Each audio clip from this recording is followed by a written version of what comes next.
로마서 5장 1절에서 8절에 있는 말씀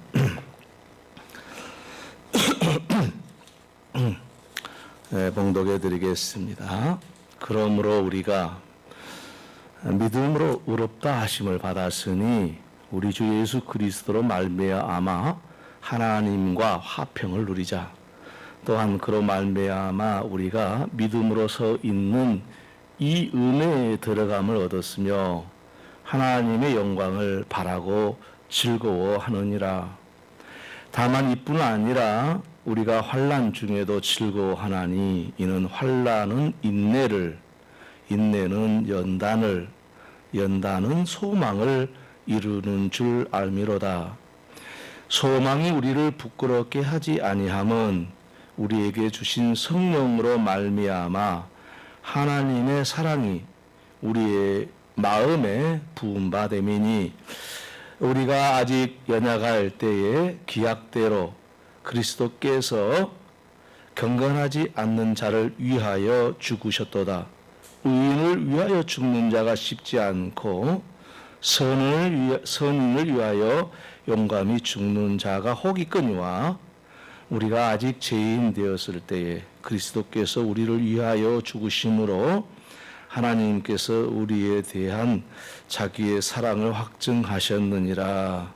아멘. 감사합니다. 이 시간도 주님의 은혜가 여러분과 심령 가운데 임하기를 주님의 이름으로 축원합니다. 믿음은 사람의 인격에다 담습니다. 믿음은 흘러가는 구름 같은 것이 아니고요. 사람의 인격이라는 그릇에 담긴 물과 같은 것입니다. 사람의 인격이라는 그릇에다 하나님께서 부어주시는 것이 믿음이기 때문에 사람마다 그 크기가 다릅니다. 크기만 다른 것이 아니라 모양도 다르고요. 또 여러 가지 분위기 또한 다른 것입니다. 예수 믿으면은 천편일률적으로 똑같지 않습니다. 왜냐하면은 사람마다 다 그 인격이 다양한 모습을 가지고 있기 때문에 그렇습니다. 성질이 급한 사람은 급한 사람대로 믿음의 사람이 되기도 하고요. 온순한 사람은 온순한 인격으로 그 믿음을 담게 되는 것입니다. 크기가 단단하고 큰 그릇이라면은 많은 물을 담을 수 있는 것처럼 만일 사람의 인격이 크고 단단한 그릇과 같다면은 큰 믿음을 담을 수가 있습니다.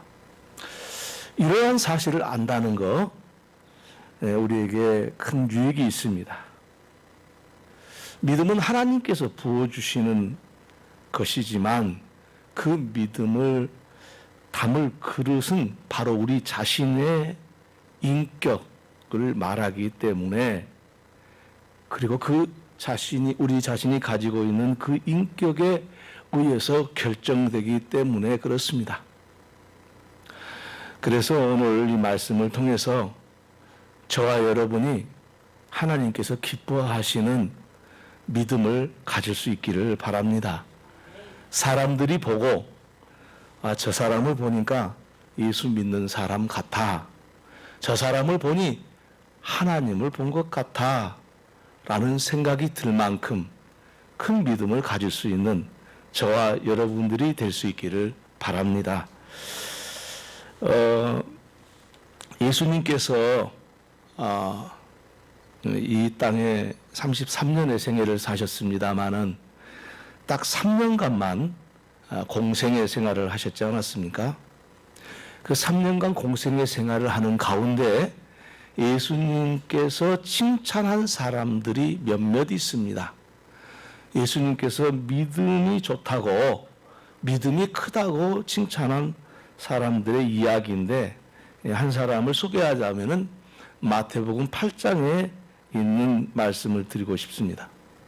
여러분도 알고 있다시피 이 마태복음 8장의 로마의 백부장에 대한 이야기입니다.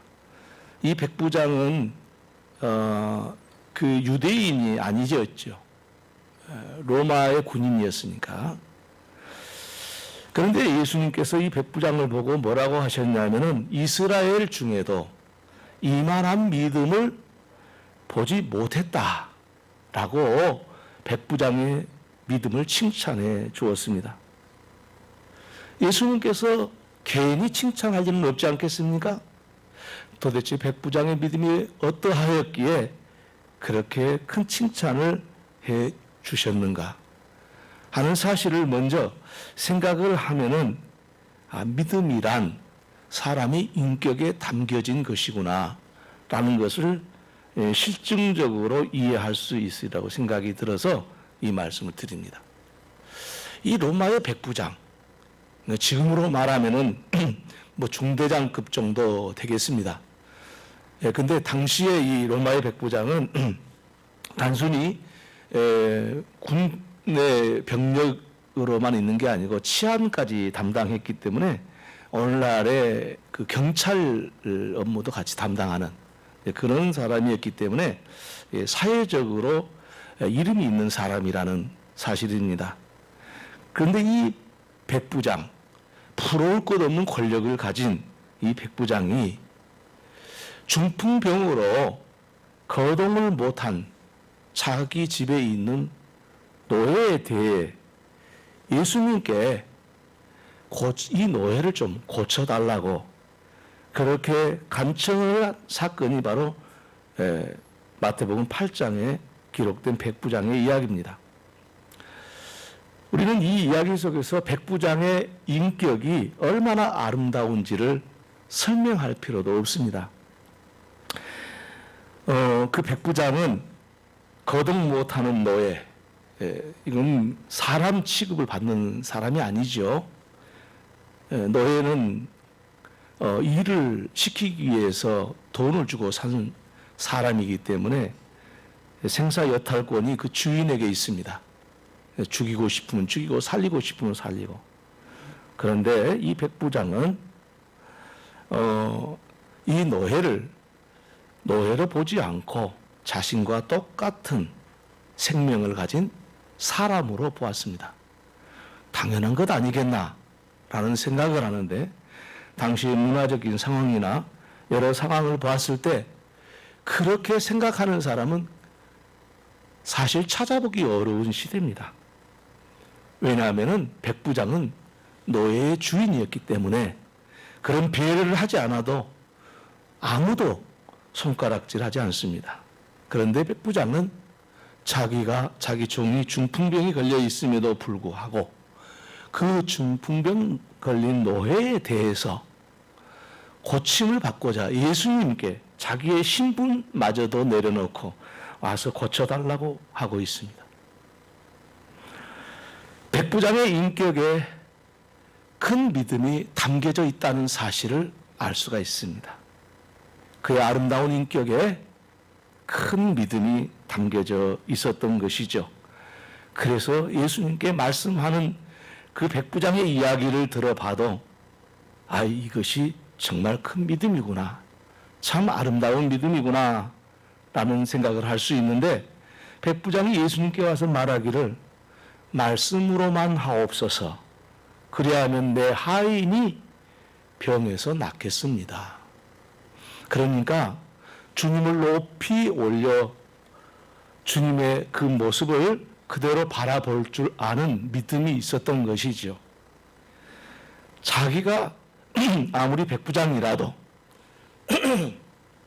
33된 청년, 그 청년에게 고개를 숙이면서 내 하인을 고쳐달라고 말한다는 것은 그것은 쉬운 일이 아니고 그런 자존심 상하는 일은 남자들은 특별히 싫어하기 때문에 참 어려운 일이었을 텐데 이 백부장은 그렇지 않았다는 것이죠. 그러면서 누추한 우리 집까지 어떻게 주님께서 오셔서 내 종을 치료하겠습니까? 말씀만 하셔도 내 하인이 나을 줄로 믿습니다. 이런 아름다운 말을 할 수 있는 믿음이 그 안에 담겨져 있었던 것이죠. 그래서 예수님께서 이 백부장을 칭찬해 주시면서 이스라엘에게서도 이러한 믿음을 본 적이 없다라고 말씀하셨던 것입니다. 이와 같이 믿음이라는 것은 하나님께서 사람의 인격에 부어주시는 것입니다. 세상의 다른 것에다 욕심을 부려서는 안 되겠지만은 믿음은 가능한 한 칭찬받는 믿음을 갖도록 저와 여러분 영적인 그런 비전을 가지시고 그리고 영적인 이 갈망을 가질 수 있기를 바랍니다. 세상에 돈 많이 벌고 싶습니다. 높은 자리에 올라가고 싶습니다. 그거는 자기를 망하게 하는 것이지만 하나님 내게 큰 믿음을 주세요. 이렇게 말하는 것은 그가 하나님 앞에 귀하게 쓰임받는 삶이요 그에게 아름다운 복된 미래가 약속된 사실이라는 것입니다. 왜냐하면 우리 믿음이 커지면 커질수록 아름다우면 아름다워질수록 이 세상에 하나님의 영광이 드러나는 일이 되고 하나님 나라가 확장되는 일이기 때문에 그렇습니다. 그래서 저와 여러분에 있는 인격이 하나님 보시기에 아름답고 크고 귀해서 큰 믿음의 사람으로 살아갈 수 있는 이런 출발점으로 삼으시는 귀한 시간이 되기를 바랍니다.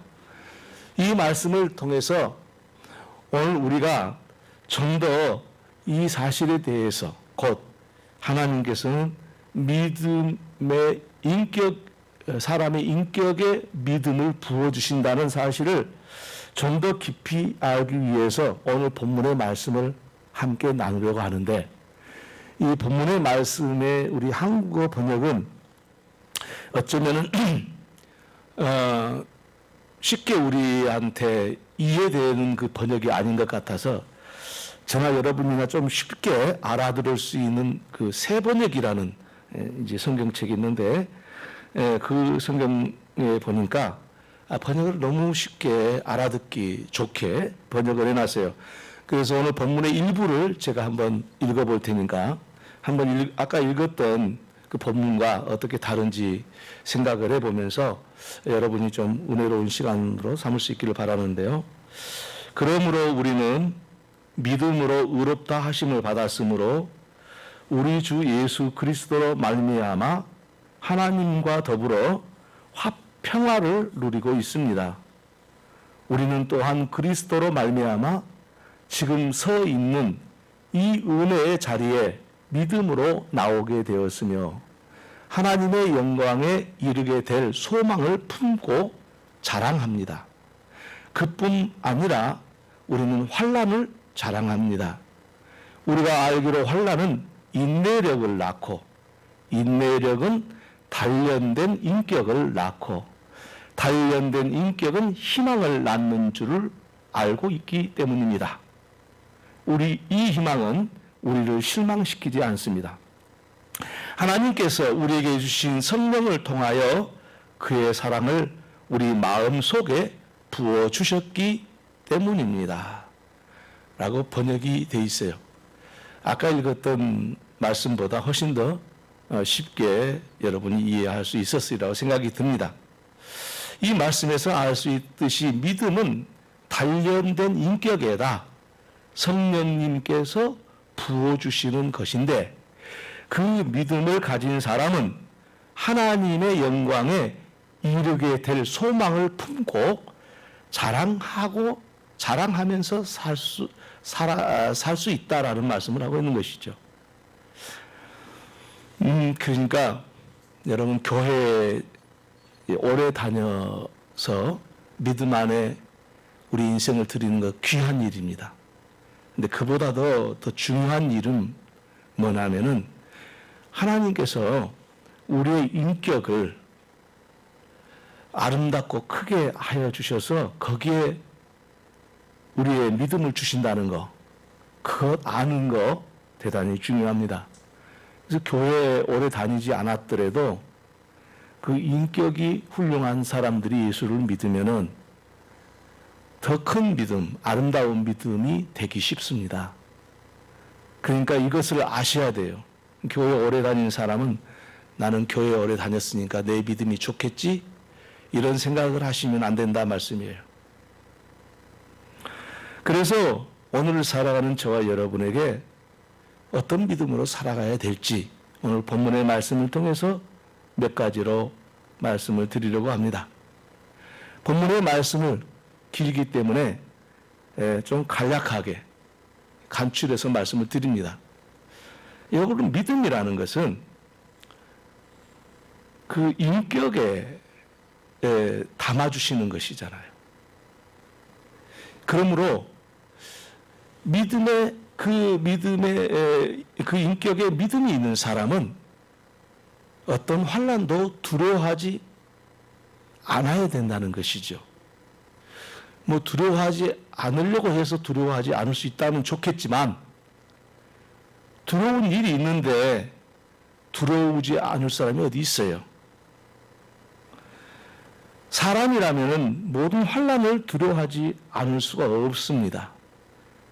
그래서 이 환난이라는 말에 대해서 먼저 이해를 해야 될 텐데 우리말 사전에 보니까 근심과 재난을 아울러 이루는 말이라고 정의되어 있습니다. 깊은 바다 한가운데서 풍랑을 만난 배를 타고 있는 것과 같은 것이 환난이라는 것이죠. 이런 상황에서 아무런 요동 없이 편안한 마음으로 시간을 견딜 수 있을까요? 이 환난은 특정한 몇몇 사람들에게만 임하는 것이 아니라는 데 문제가 있습니다. 이 세상에 사는 모든 사람들은 이 환난을 맞이할 수밖에 없는 처지에 있다는 것이죠. 그래서 모든 사람들이 이 환난이 내게 오지 않기 위해서 두려워하면서 살고 있습니다. 마음 저 깊은 곳에 장사하는 사람도 내가 망하지 않아야지 그런 생각을 하죠. 혹은 뭔가를 많이 가진 사람들은 자기의 가진 것을 지키기 위해서 어쩌면 더 문고리를 단단히 잠그면서 두려워하고 있는 것이죠. 요즘에 세상이 갈수록 말이죠. 이 과학적 사고에 젖어 있는 사람들마저도 무당한 데 가가지고 점쟁이한테 가가지고 오늘 내 운수 좀 봐주라고 그렇게 하는 사람이 많다고 합니다. 왜 그럴까요? 두려움이 있기 때문이죠. 혹시 나에게는 환난이 오지 않을까 하는 그런 두려움이 그를 붙잡고 있는 것이죠. 그런데 두려워하지 말라, 환난을 자랑하라, 환난을 즐겨라 하는 본문의 말씀은 그 환난에 대해서 믿음을 가진 사람, 곧 그 인격 안에 믿음이 들어있는 사람은 환난을 두려워하지 않는 사람이 되는 것이다 라는 말씀을 하고 있는 것입니다. 여러분, 모든 사람에게 임하는 이 환난은 영원할 것 같지만 사실은 잠깐 있는 것입니다. 그리고 그 시간을 잘 견디면 됩니다. 평생을 환난 속에서 사는 사람이 없지 않아 있습니다. 그래봤자 100년입니다. 내 인생이 다 어디 갔는데요. 100년 동안 환난만 받으며 살면 되겠습니까? 그렇게 살 사람은 아무도 없습니다. 환난 속에서도 조용한 평안이 있는 것이죠. 태풍이 불어도요, 그 태풍의 눈은 조용하다고 그러잖아요. 여러분, 그와 같은 것이 인생 아니겠습니까? 우리가 풍랑이 온다 할지라도 결코 두려워하지 않아야 되는 사람이 되는 것은 우리 안에 믿음이 있기 때문이라는 것입니다. 너희 안에 믿음이 있으니 두려워하지 말거라 라는 주님의 말씀이라고 우리는 믿고 있는 것이죠. 복음서에는 예수님의 제자들과 예수님께서 갈릴리 호수를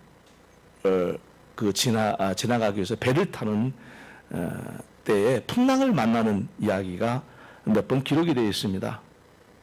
이 갈릴리 호수는 이 지중해보다도 한 400m가 낮습니다. 그래서 지중해에서 불어오는 갑작스러운 돌풍들이 자주 일어난다고 합니다. 그래서 예수님께서도 이거를 몇 번 만난 것 같습니다. 그래서 이 풍랑을 만날 때 제자들은 호들갑을 떨었죠. 죽을 것 같은 생각이 들었던 겁니다. 환난을 만난 사람은 다 그런 생각이 들죠. 내게 환난이 없었으면 좋겠다. 그리고 환난이 왔어요. 그러면 환난이 올 때 이것이 좀 나를 죽여서는 안 되는데, 내가 망해서는 안 되는데 라는 생각 때문에 또 무당하게 가죠. 어떻게 하면 피해갈 수 있을까요? 예, 참 무서운 우리 인간의 모습이죠. 알고 보면 그건 너무 미신적이고 비과학적이고 해결 방법도 아닌데 그렇게 가서 마음을 추스려 보려고 합니다. 이제 그런데 말이죠.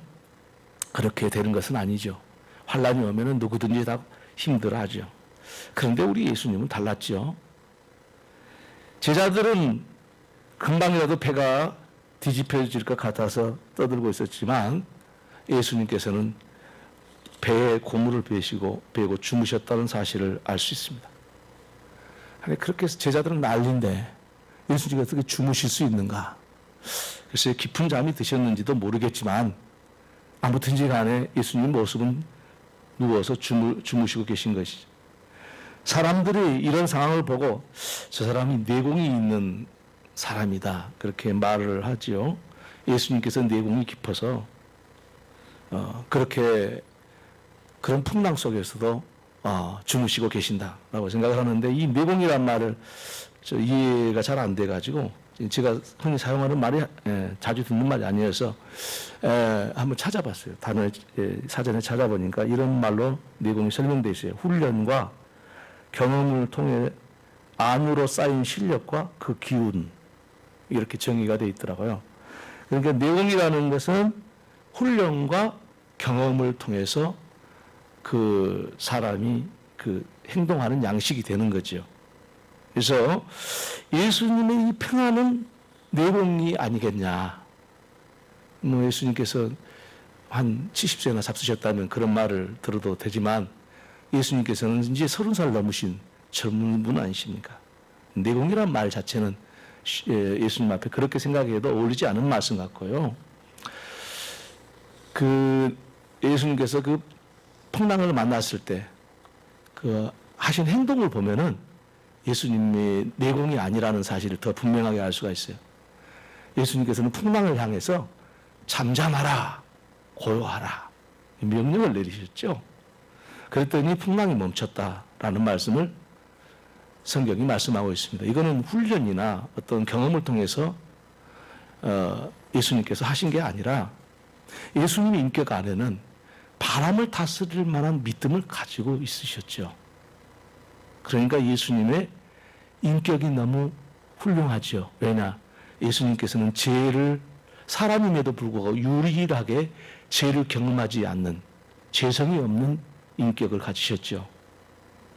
그래서 우리 인간은 참 사람이 아니고요. 참 사람은 예수님밖에 없다는 말씀을 지난주에 드린 적이 있습니다. 비록 예수님은 우리와 같은 성정을 가진 사람이지만 우리 예수님은 하나님의 영이신 성령으로 처녀의 몸에 잉태된 분이십니다. 그래서 성령께서 성령을 통해서 이 땅에 오셨지 않았습니까?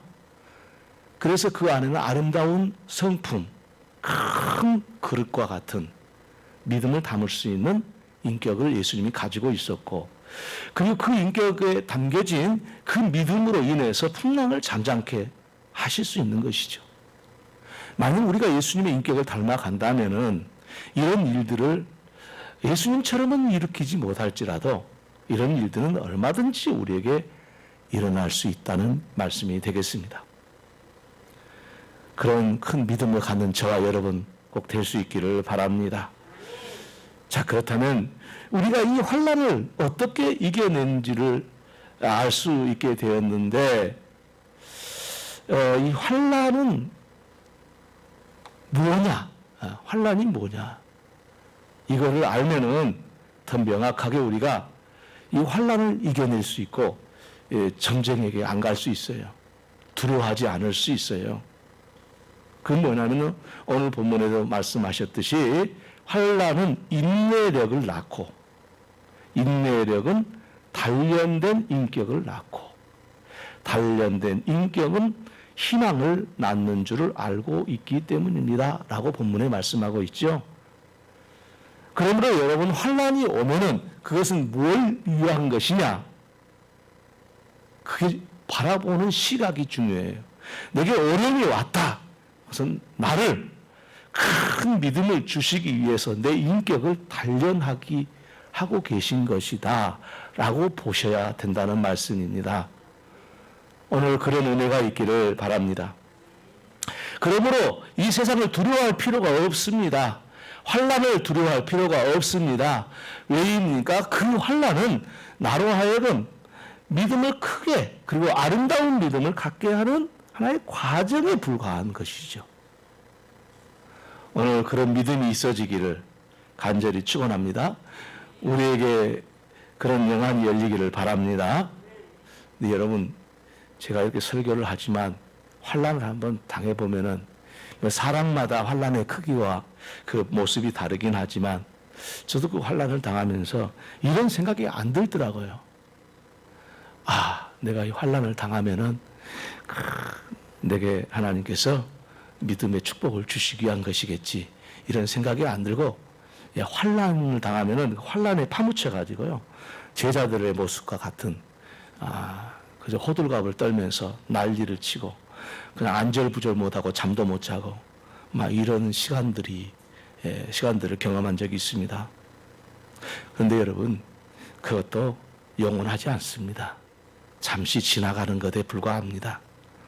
비록 저와 여러분의 믿음이 그렇게 크지 않아서 어쩔 수 없이 놀라고 힘들고 잠 못 자는 시간들 있을 수 있지만 그냥 이 말씀 붙잡고 잘 견뎌내시기를 바랍니다.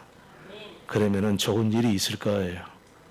하나님께서는 우리에게 시험을 주시는 것은 더 큰 일을 맡기시고 또 그 시험을 통해서 더 큰 믿음의 사람이 될 수 있기 위해서 그런 일들을 허락하신 거예요. 그런 믿음을 가지시기를 바랍니다. 한 가지 더 본문의 말씀을 통해서 드리고 싶은 말씀은 두려워하는 것 대신에 담대하라는 말씀을 포함하고 있다는 사실을 알 수가 있습니다. 오늘 본문의 말씀에서도 환난 중에도 즐거워합니다, 그런 말이 있습니다. 저는 이 말씀을 읽으면서 모든 생각과 그리고 모든 내 그 숨마저도 이렇게 멈춘 듯한 그런 느낌을 경험했습니다. 환난을 즐거워한다? 아니, 어떻게 환난을 즐거워할 수 있지? 성경이 말씀하고 있는 거잖아요. 환난을 즐거워합니다. 이 경지에 이를 수 있을 수 있을까? 어떻게 가능할까? 라는 생각을 하면서 잠시 이 말씀에 내 생각이 머물렀던 시간이 있었습니다. 그래서 이 말씀을 좀 더 사색을 하는 가운데 환난 중에도 즐거워할 수 있다. 환난을 당하는데 막 웃는 거예요. 그죠? 그게 즐거우는 거잖아요. 막 고통이, 내 몸에 고통이 막 아픔과 고통이 막 있는데 웃는 거예요. 그게 가능할까요? 매를 맞고 있는데 막 웃는 거예요. 이게 가능할까요? 근데 왜 즐거워하라고 그랬지? 이 즐거워한다는 말은 무슨 말일까?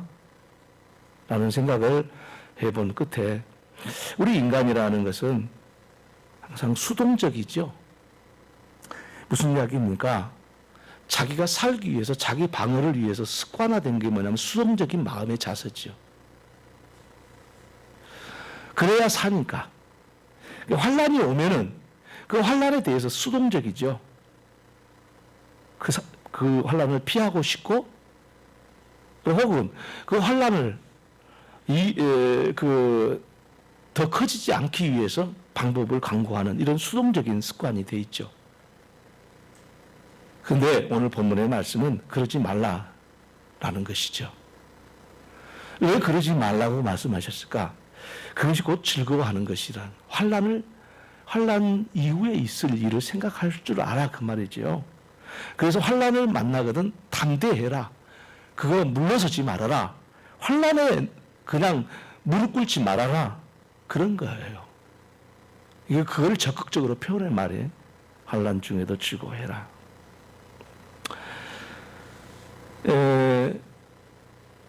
그럴 수 있는 것이 사람에게 날 수 있겠어요? 문제는 환난이 오는데 막 매를 맞는데 웃을 수 있겠어요? 이거 사람에게서 날 수 있는 게 아니잖아요. 그런데 즐거워하라. 그 환난에 대해서 무릎 꿇지 말아라. 절망하지 말아라. 말씀하신 이유를 그 다음 구절에 말씀을 하고 있어요. 뭐라고 말씀하냐면 이 구원받는 자에게 임하는 이 믿음은 바로 소망으로 바꾸어지기 때문에 소망을 주는 것이기 때문에 라는 말씀입니다. 그런데 이 소망은 사람이 갖는 게 아니고 성령님이 주신 믿음이기 때문에 우리 인간이 이랬다 저랬다 할 수 있는 게 아니고 우리 믿음의 그 본질적인 것은 바로 이 소망을 우리에게 갖다 주는 것이기 때문에 즐거워할 수 있고 그 환난 중에 무릎을 꿇지 않고 절망하지 않을 수 있다는 것을 말씀하고자 하는 것이죠. 본문에서도 말씀하고 있습니다. 단련된 인격은 희망을 낳는 줄을 알기 때문입니다. 이 희망은 우리를 실망시키지 않습니다. 하나님께서 우리에게 주신 성령을 통하여 그의 사랑을 우리 마음속에 부어주셨기 때문입니다. 라고 말씀하고 있습니다. 그러니까 우리가 구원을 받을 때 우리에게 임한 이 소망은 성령님께서 우리에게 주신 거예요. 그래서 믿는 자는 비록 환난이 온다 할지라도 즐거워할 수 있는 능력이 있다 이거예요. 오늘 저와 여러분에게 환난 중에도 즐거워할 수 있는 능력이 우리가 가지고 있는 믿음 안에 있다는 것을 알 수 있는 저와 여러분 되기를 바랍니다. 이거는 받는 자에게만 누리는 비밀과 같은 것이죠.